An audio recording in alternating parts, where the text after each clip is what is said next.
Guys, আপনারা আবার ভাইবেন না যে আমরা বাসার সকল ফার্নিচার বিক্রি করে দিচ্ছি, কারণ আল্লাহর রহমতে যতটুকু অ্যাবিলিটি আছে সবসময় তার ভিতরে থাকার চেষ্টা করি, যার কারণে আজ পর্যন্ত কেনা জিনিস কাউকে ফেরত দিতে হয়নি অথবা বিক্রি করতে হয়নি ঘরের কোনো ফার্নিচার। যাই হোক গাইস, আই কিডিং।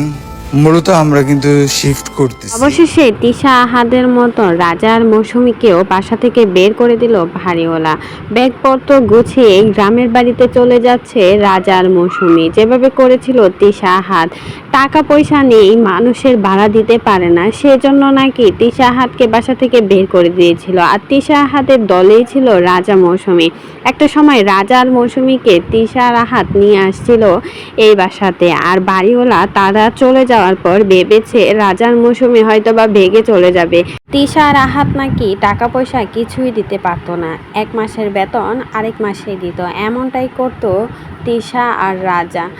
এখন রাজার মৌসুমীকেও বাসা থেকে বের করে দিচ্ছে, কারণ তিশার আহাদ চলে যাওয়ার পর রাজা মৌসুমীকে থাকতে দেয়নি ওই বাসাতে। যে বাসা তিশা আহাদ থাকতো সেই বাসাতেই কিন্তু রাজার মৌসুমী ফ্ল্যাট নিয়েছিল, কারণ তখন কিন্তু তিশা আহাদের সাথে অনেক ভালো সম্পর্ক ছিল মৌসুমীর। কিন্তু কিছুদিন চলাকালীন পরেই কিন্তু তাদের সম্পর্ক একদম ভেঙে যায়, কারণ যারাই নাকি তিশা আহাদের সাথে মিশছে তারা কখনোই মিলে থাকতে পারে না, কারণ তাদের চরিত্রটাই এরকম। তার জন্যই কিন্তু তাদের সম্পর্কটা ভেঙে যায়।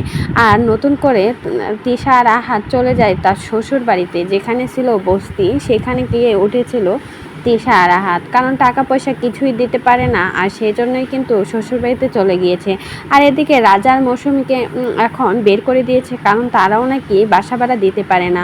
একটা ফ্ল্যাট নিতে বেশ ভালোই টাকার খরচ হয়, আর সেই টাকাটা নাকি রাজার মৌসুমী দিতে পারে না, আর সেই জন্যই নাকি গাড় ধাক্কা দিয়ে বাড়িওয়ালা বাসা থেকে বের করে দিয়েছে। তিশা আহাদের পরে এবার রাজা মৌসুমীকেও বের করে দিল বাড়িওয়ালা, কারণ তারা সবসময় নাকি ভাড়া নিয়ে অনেক গ্যাঞ্জাম করে, আর সেই জন্যই নাকি বের করে দিয়েছে। তিশা আহাদের মতো এবার রাজার মৌসুমীও চলে যাচ্ছে গ্রামের বাড়িতে, আর সেখানে গিয়ে নাকি থাকবে। তো এই বিষয়ে কোনো মতামত থাকলে সেটা কিন্তু অবশ্যই আমাদের কমেন্ট বক্সে কমেন্টে জানাতে ভুলবেন না।